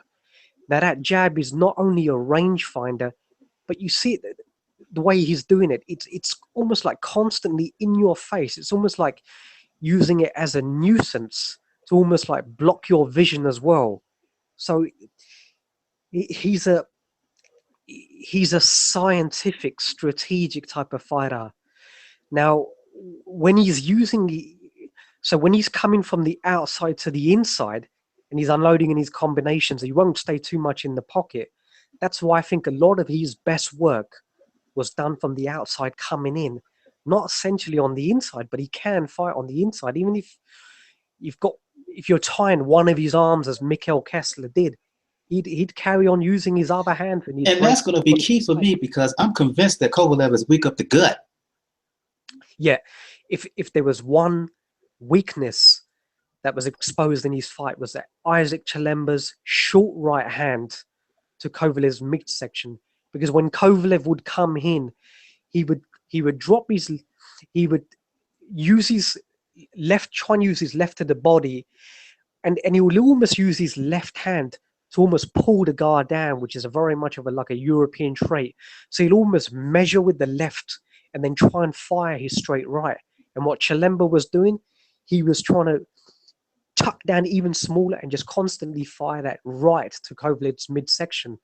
And I am convinced, after watching that fight a lot of times, that caused his fatigue, because it just kept landing from the first right up until the 12th. And I think, Chalemba was having some effect. And if Andre Ward can utilize that, if he studied those tapes, which I'm sure he has, then that is a definite weapon he can utilize. I'm going to you, Scorsese, and then you finally, Jacob and Daniel. Look, Doodoo Brown, EJ, Gus, myself, we pretty much all believe that Ward will win this fight. But there's a lot of folks out there who are saying that basically Kovalev is going to catch this guy early with power, and Ward is going to cave in right after that, and not fight back. Your thoughts on this fight? Which way are you going? I want Sergey Kovalev to win, so I can see the best fight in boxing, in my opinion. Kovalev versus Stevenson. Hopefully it can materialize, and I hope that they feel fine working with Showtime. I feel like that should happen. They should come together and do something and promote as much as they can. So I'm rooting for Kovalev, nothing against Andre Ward. I respect everything he's done. I just feel like everything Gus broke down, I actually broke down myself in the video, but I don't know if I was talking about a has-been or right now. If he wins this fight, I would definitely say Andre Ward is truly a great. He has another thing to do. Either winner has another thing to do, and I feel like they got to go get that lineal title. They got to find a way to it. I need to see that.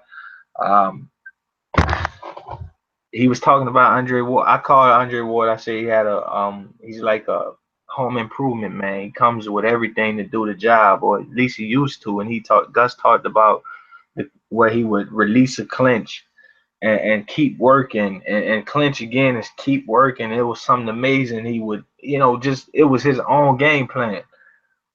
And I'm just like, I don't know if you're physically strong enough to do that at 75. Like, once again, Gus just said, we saw Sullivan Barrera. I know that weights said the same thing, but to me, Sullivan Barrera looked like he was a lot bigger than Andre Ward in the back, different areas. I was watching with a casual fan, and well, he's not even a casual fan. He's way worse than that. And he said they look the same to him. Me, I thought Barrera was huge. And I did just see this dude go 12 rounds with Brand. I don't know if rust is off. I don't know if age just kick in. Sergey Kovalev been in there with guys who can punch him, who can hurt him, who can give him different looks. Man, I mean, like I said, the best fight in boxing. If it's gonna lead to that, I gotta root with Kovalev right here. But I will be giving credit to the winner, no matter how it comes. If it's respectable, well, if it's respectable, I see credit. Kovalev not at a reach disadvantage like he was with Chilemba, so we had to see if Andre Ward's speed can negate the reach that Chilemba had. Well, do the same thing that the reach Chilemba had. And if he could put more to it than just basically being on the back foot with it, sort of surviving. But great fight. And I'm going to say it again. There's something else to be done after this fight. And that's Adonis Stevenson. Now that's it. I'm going Kovalev. I'm wishing Kovalev luck so he can get in there with Adonis Stevenson. Daniel, Jacob. Well, first off, yeah, we have to pop Scorsese's balloon. We know damn well Adonis Stevenson's not going to step in the. Who stayed in the purse bid? Who stayed in the purse bid? Who's staying in the purse? But yeah, it was business. But the fact of the matter is, they're not going to fight. Let's just forget about something that's not going to happen. No. We got. See, let me real quick. Canelo. When you talk about Canelo's lineage, nobody respects it. So they like get in the ring right now. Sorry about that. Hold on just a second. Get in the car. They like get in the ring right now. We need you to fight. And when you respect lineage, or when you know lineage has something to it, people sort of like dismissing it. Like Andre Ward just said, he got to ask Al Heyman to come play. I'm not focused on him. No. As a boxing fan, I am pushing them dude. I need to see it. That dude is people said for 5 years Floyd Mayweather was scared of a southpaw with a shorter reach and a lot of power. Well, what makes me think other boxers are not going to be scared of a southpaw with a 77-inch reach? It's only 2 or 3 people in the division that can match it. Thomas Williams Jr., Chilemba, and probably what's the guy, Shabransky. That's like the only people that can really match the reach. And Fonfara. Other guys, I want to see if they can do it. But I'm putting that Floyd Mayweather onus on them.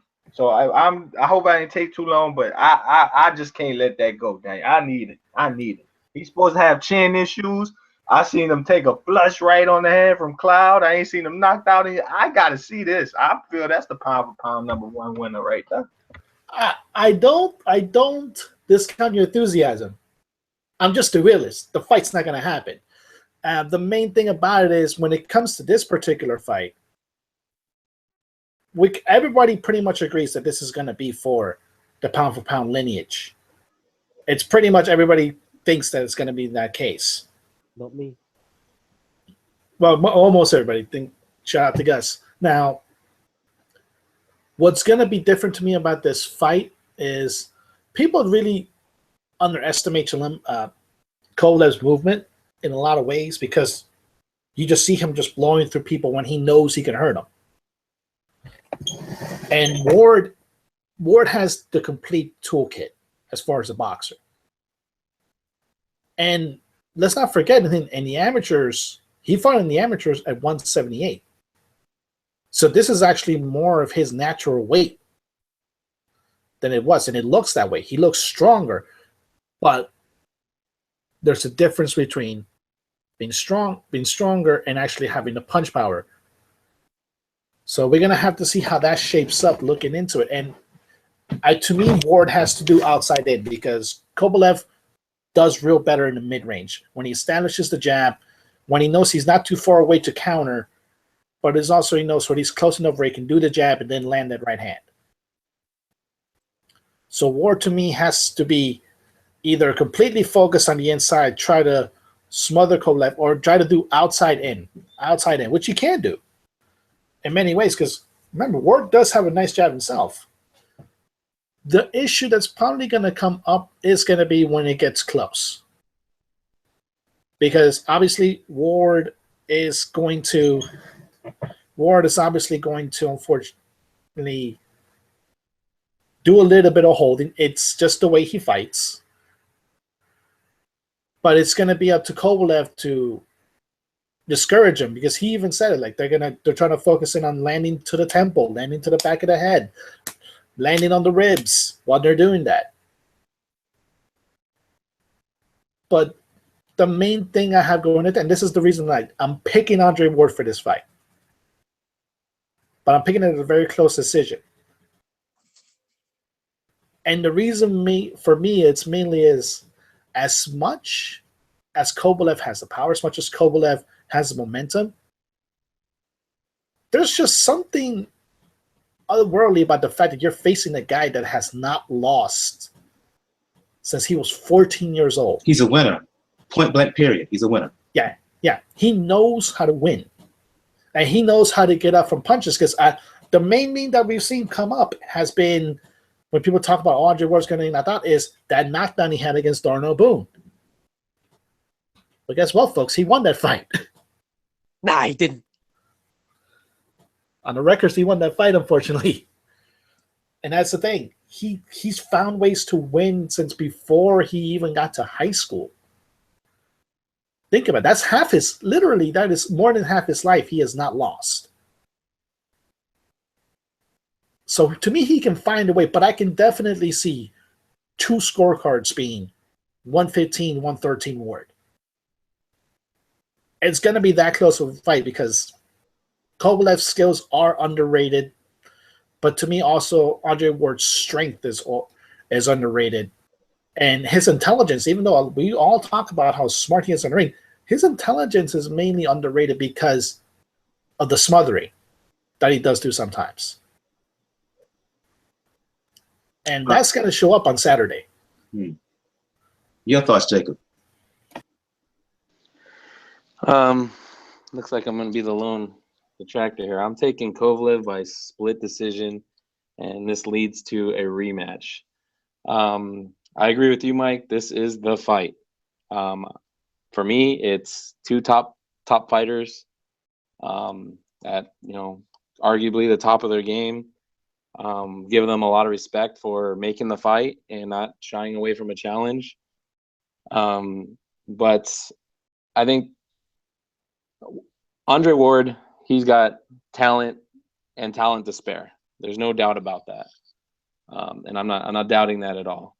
Kovalev, I think, is another very talented fighter. Does he have more chinks in the armor than Ward? Yes, I think so. But with Andre Ward, a couple things that concern me about him is his level of competition since the decision to fight Kovalev. And yes, he won the Super 6. But again, that was back in 2011, long time ago, and we were talking about this on a previous show, fighters, can get old and it can wear on you, and it can happen overnight. Do I think that's what's happening to Ward? No. But Smith, Barrera, and Brand, and all of them besides Smith being, unanimous decision, I don't think that was the smartest move in getting prepared for Kovalev to kind of have those type of fights. Both fighters didn't look great in their last fights. One, Ward against Brand, just kind of took it 12, and Chilemba, although I think Chilemba's a tough guy and kind of style matchup, he's a nightmare for a lot of people. And Kovalev didn't look his normal, executioner self. Coming off a string of knockouts and destructions against some decent competition. My fear is that hopefully John David Jackson and Kovalev come up with a strategy against Ward, because Ward and Hill, their combination of strategy, like they can adjust. And I think somebody else, I can't remember, it was Gal or whatever, who said it, but they'll find a way to win. They'll use every angle that they can use. They'll do what they have to do. They'll make the adjustments, and they find a way to win. And like you said, Mike, he's a winner, and there's no doubt about it. But with John David Jackson and Kovalev, hopefully they come up with a good game plan.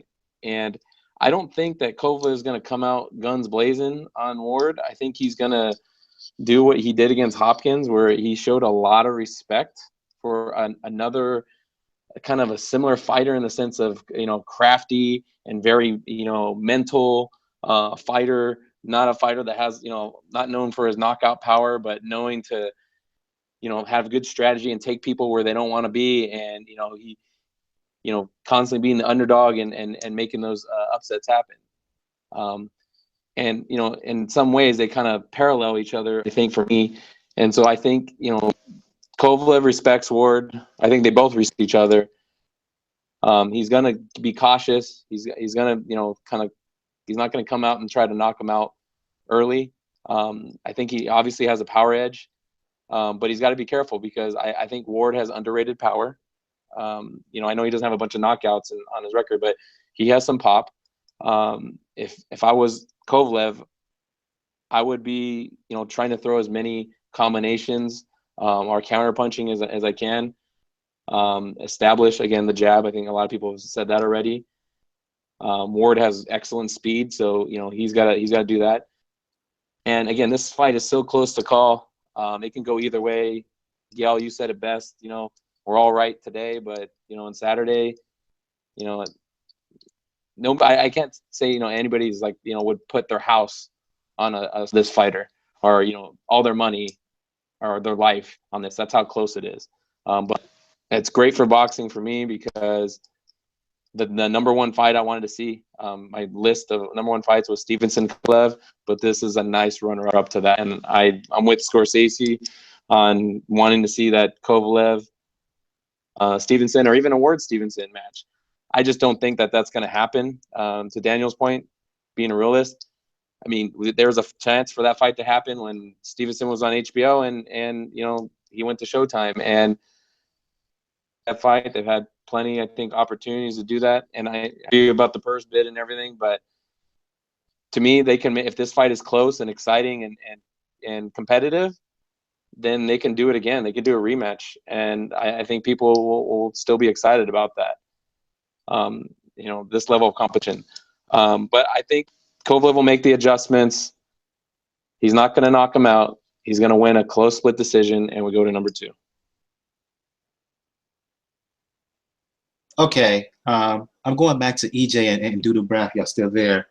Focus on the trainers right quick. A lot of people look at Virgil Hunter and they say he says these eccentric things and leaves your head scratching your head, I should say. Am I wrong to think that part of what Virgil Hunter is doing is playing a bit of psychological warfare here? Doodle Brown gone, man. You took too long to get back to her, man. Me and her was just talking up to like 5 minutes, so she gone there. Virgil Hunt, I don't know, man. Virgil Hunter is doing what Virgil Hunter is supposed to do. He's protecting his fighter from the criticisms. That's my point. Well, that too. Yeah, he's dealing with he's doing what he is, and he's deflecting all the attention back on them, making them think a certain way. And I mean, to be honest with you, man, it's not easy listening to that stuff, man. It's like, oh man. But I know what he's doing. It's warfare they're doing. You know what I mean? Like one side is trying to perceive like he's a dirty fighter. He comes in headbutt and stuff like that and trying to put it in the referee's mind. Virgil trying to say, well, boy, like trying to say like, well, look at our record. If it was so dirty, then name all the opponents that I've been doing. You know what I'm saying? So it's just a war of words at the end of the day. Would it affect the fight? Hopefully they're trying to make it affect the fight so they can have an advantage. But to be bottom line is that it shows that they know they're kind of worried. Sergey Kovalev people are worried. In fact, Sergey Kovalev said if Andre Ward tries to smash and try and grab and hit him, he said he's gonna break his arms. So, man, how you gonna break his arms, man? Like you're real talk. You're like, how you gonna break Kovalev is not a great inside fighter though. So what is he talking about? No, but that's his mentality. His mentality is I will break you, I will crush you. Get me? That that Ivan Drago stuff, man. That man, look. Listen, remember, English ain't his first language, so maybe he might have said something more eloquent in Russian. But what I'm saying is this, yeah, it's just going to be a fight. I think they're thinking they're going to get more mileage out of talking to the trainers, and that's never happened before in that sort of thing. Actually, you know what they did? Actually, they did it with Mayweather and Freddie Roach, Mayweather Senior and Freddie Roach on the Hatton and Pacquiao fight, which was quite interesting. But this time, I guess, but the two guys, they didn't embrace the media. If anything, John J. Jackson looked like he was struggling under that light on top of him. You know what I mean? He looked like it was really, he weren't used to that, man. You know what I mean? Because, you know, it didn't look comfortable. Virgil, on the other hand, was embracing it, but Virgil just went on a tangent, talking about some old thing. But I think the two trainers, to be fair, you know, they just want to get it over and done with and get in the ring. So I don't know what bearings is gonna have in the fight. The nerves that you saw from the press conference from Jackson, do you think that will play a role in terms of the strategy that he will give to Kovalev during the fight? Yeah, because this is the last payday. You know what I mean? This is their last meal ticket. You know, and this is their first pay-per-view and their last one as well. They ain't gonna get back in it again because they ain't got Stevenson to fall back on. Adonis Stevenson, you know that ain't gonna happen. Andre Ward is their last meal ticket. If you get through this, then we can make some more. We can make some good money. But if they can't, they're gonna struggle. You know what I mean? And pay-per-view is a big deal. You know, Kathy Duva mentioned on all the pay-per-views of guys, but like everything has to be built up. Remember, this guy's old, man. He's like 32 years of age. No, 33 years of age. Andre Ward's 42. Like both of them, in terms of like making that big money, they ain't got that long left to making that big paydays before they start sliding. If anything, they could be both sliding. They could be sliding as we speak right now. So, but I don't think, to be honest with you, the trainers, they're gonna make their thing. I think Andre Ward has more options than Thing. You know what I mean? Let's say Andre Ward loses Sergey, he's like, all right, shit, I'll just go back to 168. What does Thing do if he loses? Where's he go? He goes in the dungeons, man. You know what I mean? He go fight Isaac Chilembe again, innit? I don't know what he does, man. He's doomed, you know. It doesn't look good for him, but he has to win in spectacular fight. I think they understand that they're under pressure. You know, under pressure, and Jackson would probably like him to outbox Ward, but you know that ain't gonna happen. He ain't gonna outbox Andre Ward. So I don't think it had that much of a factor. The same Dudu Brown didn't chime in because me and him was having a very interesting talk about the fight and stuff. But hey, it is what it is. Been a while since I heard from you. I never heard your official prediction on the fight. My official prediction. Well, I think Andre will win, but I think it'll be a squeaker. And this is a tough fight. I would not put money down on either side. Because if Kovalev can keep him, if Kovalev can press the action and land, he has a very good chance of winning. But we've seen Andre pull it out again and again. And as many of the panelists said earlier, he has found a way to win virtually his entire career. And this will be the biggest test of his will, but he's a very, very focused individual. He knows what works for him. He very well knows the kind of criticism that floats around out there about him. And he does not care because in the end, he knows what skills he has, he uses them, and he does what it takes to win. It's just hard to bet against a guy like that, no matter how much we might be excited by seeing Kovalev land on Andre. I mean, that would be undeniably exciting. And in a lot of ways, we don't expect that from, you know, to go the other way around. I just still think it is very, very difficult to ever bet against Andre Ward. I think within Daniel's breakdown, he said that this basically is a decider in terms of who's the best fighter in the world. I'm gonna ask everybody around here, yes or no, starting with you, Jacob. Technically, Floyd hasn't come back yet. With that being said, Kovalev award winner, is that right now the #1 fighter in the world? Yes, and the reason is, to me, it's not just if you're winning and how you're winning, but what your level of competition is. And I think you would find it hard to get anybody that doesn't have them in the top 5, if not the top 3. So you have, you know, when #1 fights #2 or #1 fights #3 or 2 to 3, whatever combination, you gotta, you know, and they win. And depending on how they win, they're gonna leapfrog over, you know, and be #1. That's just how I see it. Kovalev award winner, #1 pound for pound, EJ. So what was that? Kovalev Ward winner, #1 pound for pound fighter consensus right now? Absolutely, absolutely. You see, the thing is, yeah, right now, in my opinion, Terence Crawford should be #1 pound for pound, right? That's just my opinion, yeah. Right now, Andre Ward was to win, or Sergey Kovalev was to win.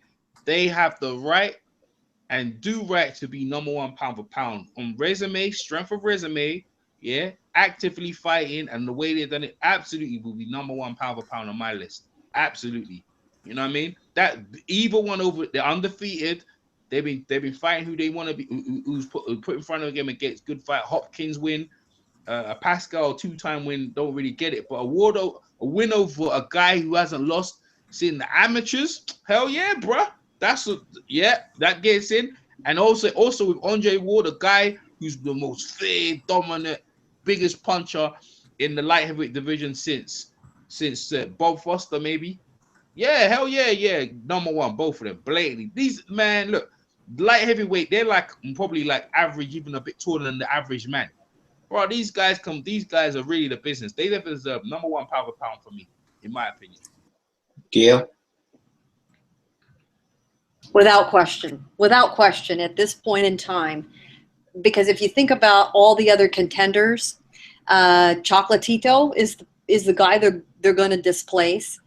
And while he's fought some very good opponents, he hasn't fought his equivalent of the Kovalev or the Ward in his world yet. If he takes care of Inouye, if he takes care of Estrada, maybe he gets back there. The only way I see the winner not becoming #1 is if it is truly a hard fight to watch. If it's a very excessively either tactical or clinching type fight, one of those very ugly fights, like a Fury Klitschko. Well, maybe, or maybe, God forbid, you get a Ortiz Scott type of fight. I don't think we will, but stranger things have happened in boxing. If it turns out to be one of those fights, this is very difficult to watch in a technical sense with no entertainment value. Writers are human too, and while there are a lot of purists that appreciate the technical fights, look at the kind of reaction Rigondeaux has always gotten. He has his fans, and he has people that say, boxing also needs to entertain, and watching him's like paint drying. So if we have a paint drying kind of fight, that might make it rough. That would be the only reason I could see the winner not being named the #1 pound for pound guy. I think you said in your breakdown, Daniel, that in your mind, there's no doubt the winner of this fight, #1 pound for pound fighter. I'm going to you, Gus, because you kind of seem to disagree. Why do you disagree? Yeah, Mike, if because of the sort of ranking systems and the pound for pound system itself, as you know, I've been developing my own ranking system based on my own sort of algorithms.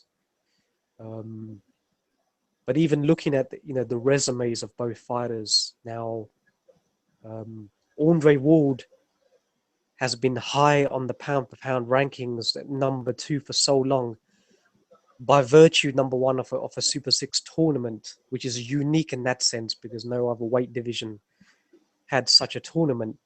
And in the tournament, you had 3 fighters ranked in the pound per pound top 10 rankings, and he's on that list by virtue of beating #1 and Mikkel Kessler. Now, when Mikkel Kessler first stepped up to a world-class level, he was beaten by Joe Kawasaki, and it was a fight I was actually at in Wales. So the first time he stepped up to truly world-class, he was beaten.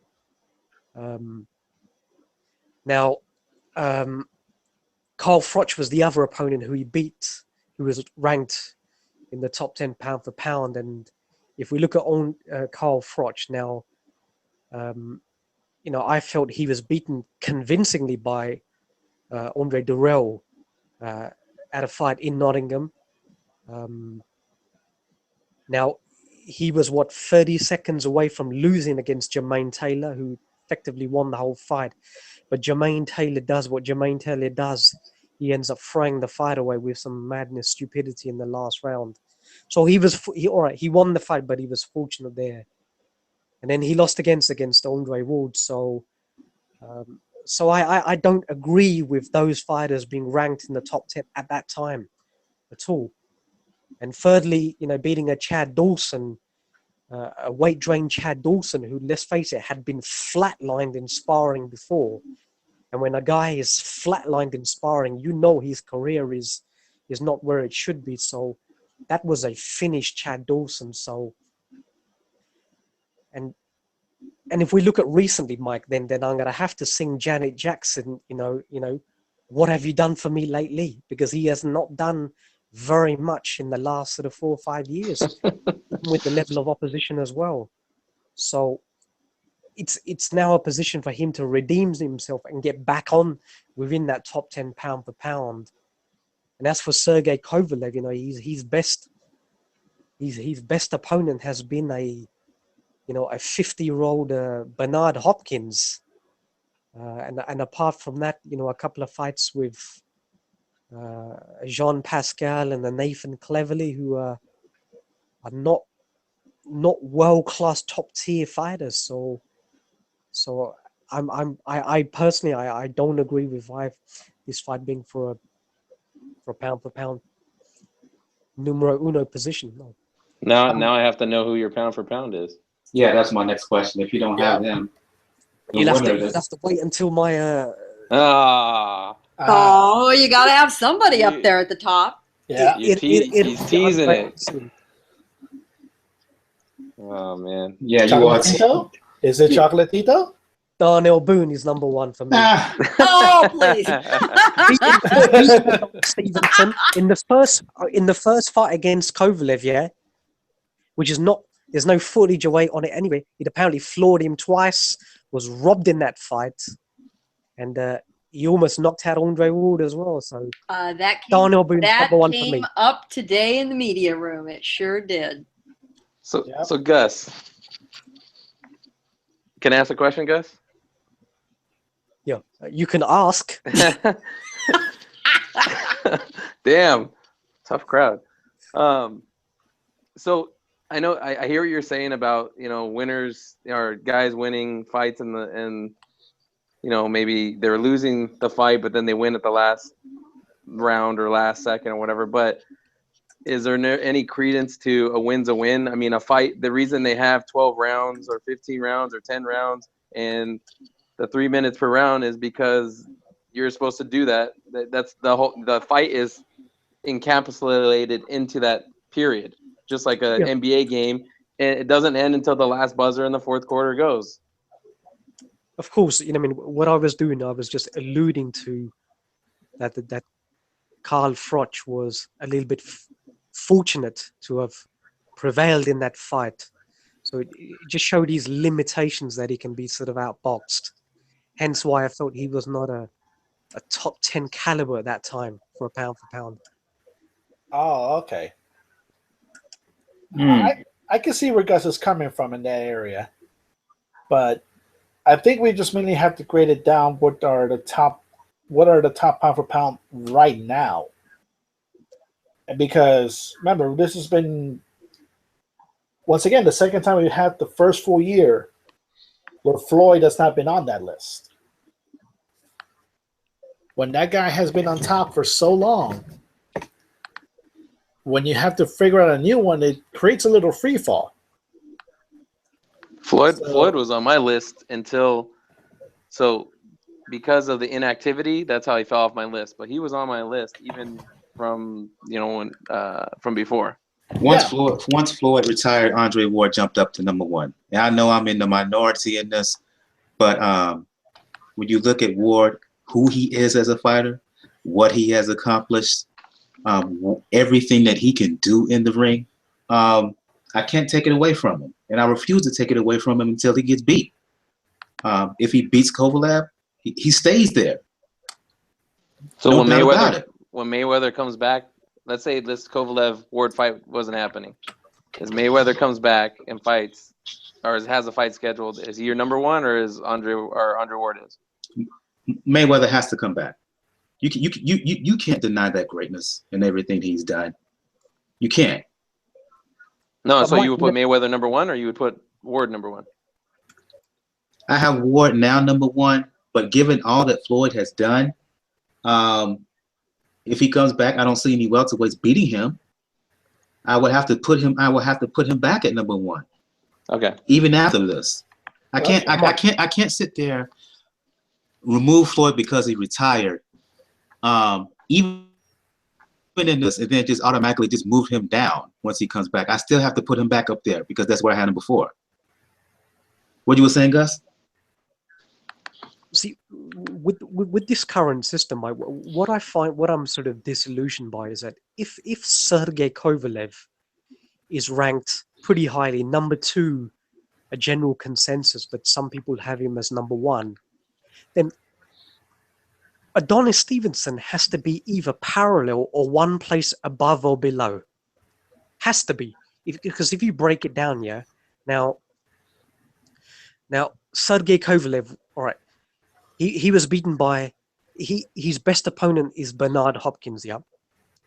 Now, Adonis Stevenson knocked out the guy who beat Bernard Hopkins in Chad Dawson, knocked him out in the first round.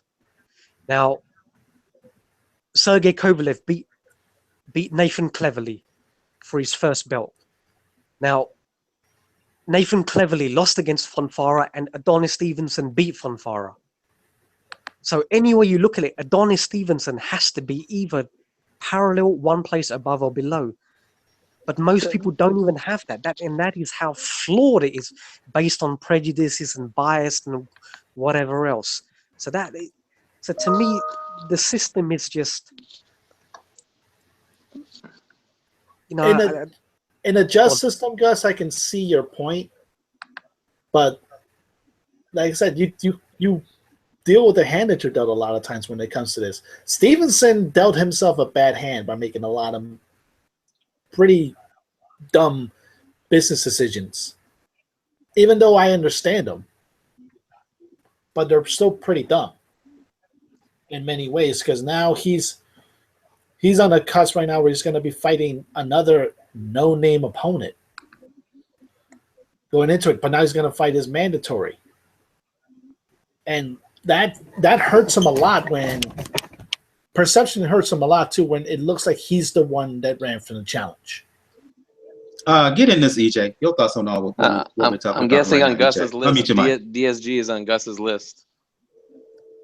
Yeah, like now it's interesting stuff, man. The pound pound list, it really should be up to the fans, man. But the sports writers, they're the one who decide, and they have agendas, you know, of why they put certain people there. But you know, you can't. I'm glad you said that. That's why I don't put a certain magazine that everybody loves to tout.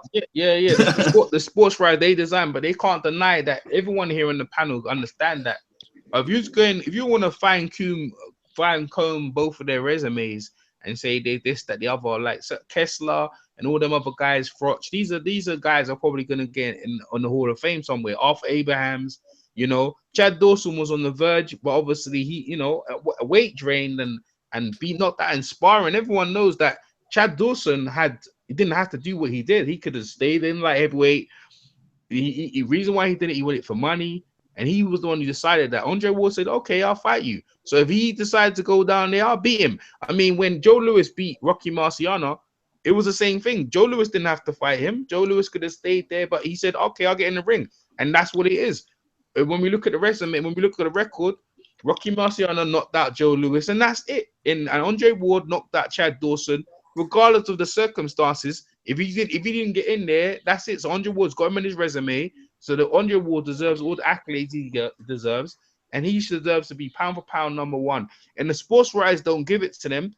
I don't know what to say to them, like, you know what I'm saying? So, and Sergey Kovalev would deserve, if he beats the undefeated Andre Ward, who's been undefeated for that many amount of years, he deserves to get it as well. There's no one in boxing can deny these two. If they whoever wins in the fight on Saturday, whatever the circumstances, maybe Sting, that they deserve to be pound for pound number one. No, Chocolato's resume doesn't cut it. No, does Terrell Yeah, well, except Triple G stand and fanboys who continue to insist he's They number Triple one. G, even Triple G fans know that he needs an opponent. You know, Alvarez he needs Alvarez. Drag out Why you call that? Drag out Martinez. Why you just give some money to Kelly Pavlik? You know what I'm saying? Cool Jermaine Taylor out of prison. I don't know, man. Like, all I'm saying, like, there's name. You know what I'm saying? Just put some bodies. You're reaching there, bro. You're reaching. Yeah. What you see, what I'm gonna say, just put some bodies on your resume. When the old timers look back, like, oh yeah, man, he bought that Hall of Fame. That's what people do. Because sometimes they ain't got the footage. They look back and say, oh, wait, he had that guy. Oh yeah, that guy was pretty good back in the days. That's how boxing is. So he needs names on his resumes, right? And he's getting old as well. So Kovalev and Ward both need each other. And Adonis Stevenson, right? It's right there. I love to see Adonis Stevenson versus Andre Ward, or Adonis Stevenson versus Sergey Kovalev. You see what I'm saying? Like, them three right there, them fights right there are like, yeah. You know, you want to see them fight. So we'll have to see, but definitely deserve pound for pound. If you disagree, then fine. That's the whole point of the show. Everyone has an opinion, you get me, and it's like that. No one's right or no one's wrong. It's just everyone's opinion. And I think we're going to start to shut the show down on that note, on that excellent note, by the way, EJ. I'm going to go around here around the hangout, around the panel. Ladies first, as always. Gail Falkenthal, Communities, Digital News. For folks who want to talk to Sweet Science, Dancing with the Stars, Game of Thrones, let the folks know where they can find you. Dancing with the Stars final next week. So we will know who the pound for pound top celebrity ballroom dancer is next week too. Hey, so if you want to talk boxing, straight from Las Vegas this week, I am at comdiginews.com. My column is Ringside Seat. That's Communities Digital News. I will also be reporting via my Twitter account on all the latest from Las Vegas as we lead up to the fight Saturday night. And love to hear from you all. Come on.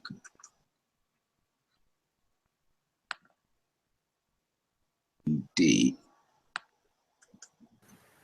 I'm sorry I was having mic issues. Indeed. Jacob Rivera from Jabhook Boxing. For folks who want to talk to Sweet Science or anything else, let the folks know where they can find you. You can find me at Twitter at JRATM23. And, of course, jabhookboxing.com. Love talking boxing, movies, and my new favorite show, Westworld. So if you want to talk about that, fucking love that show. And I can't wait to hear Gus's list because he set that up, and I'm, like, salivating over here.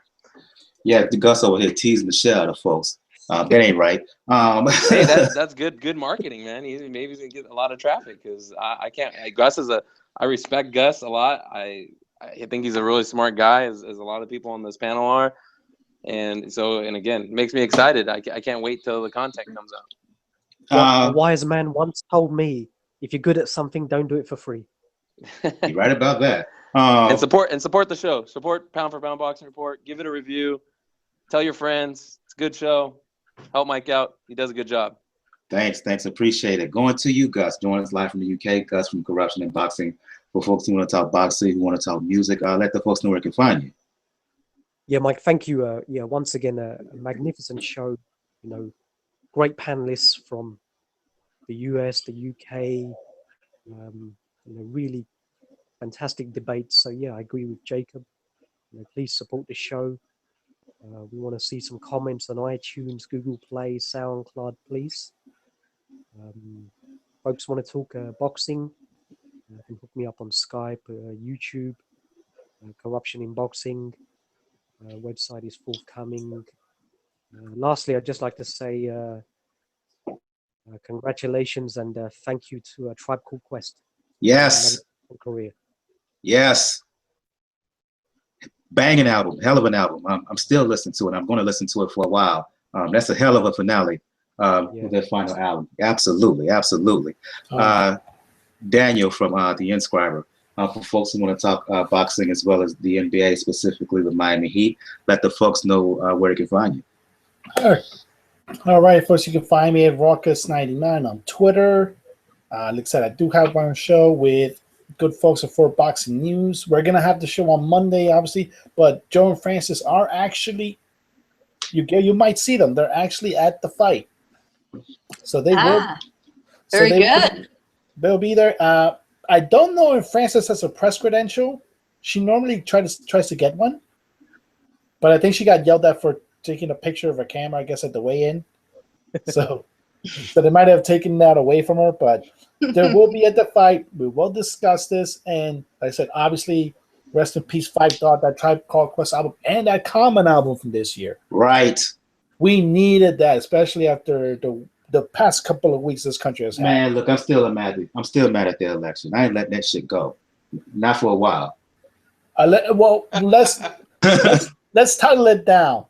Let's do it like the song. Fuck Donald Trump. You guys are funny, man. EJ Boxing Live, my UK homie, my YTBC brother.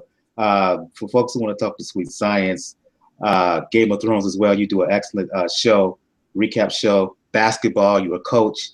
Let the folks know where they can find you.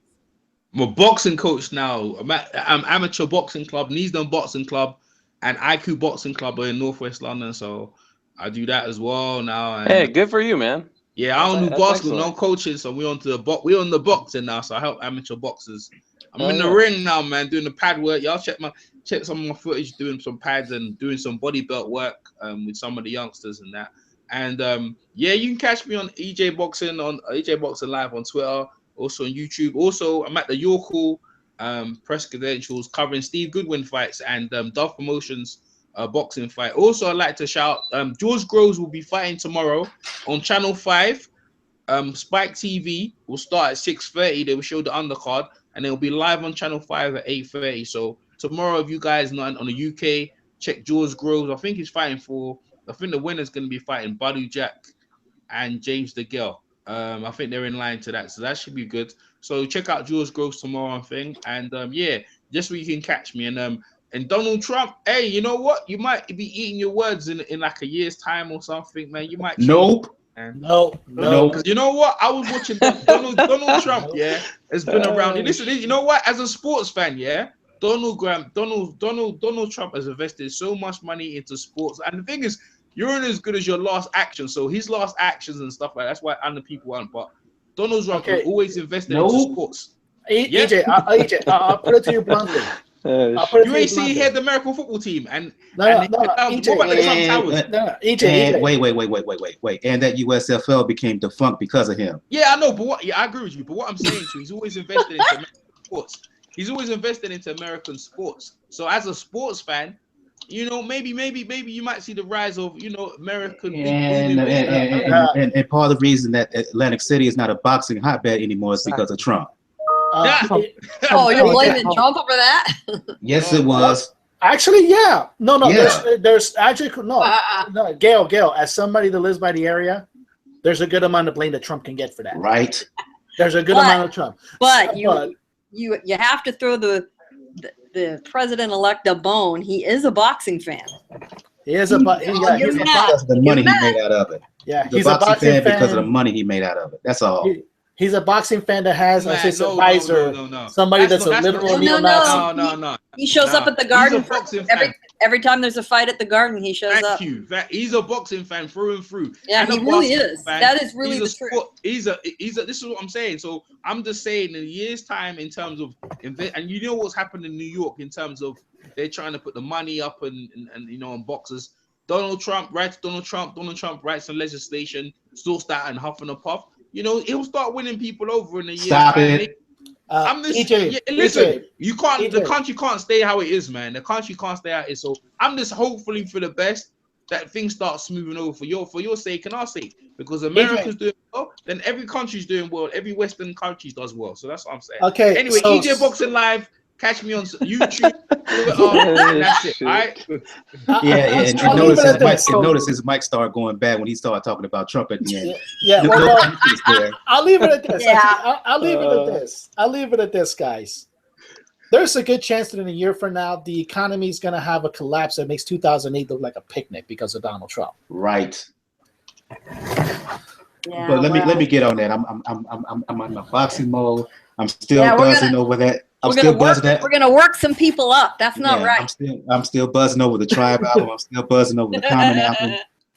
I'm still buzzing over that You Name It. challenge that's been going on Twitter all week. Well, I'm in my happy mode right now. Later for Trump. I don't want to talk about him no more. For folks who want to talk boxing or anything else with me, you know what it is. Brother JR on Twitter at Brother JR76, as I stated earlier in the show. If you want to find out all things Pound for Pound Boxing Report, please go to the blog page, p4pboxingreport.wordpress.com is the link. You check to the right of the page. You'll find links to find our pages on G+, Tumblr, YouTube. You can also find links to where to listen to us, how to listen to us on Google Play Music, SoundCloud, iTunes, player.fm, and as well as the link for the email address, p4pboxingrpt@gmail.com.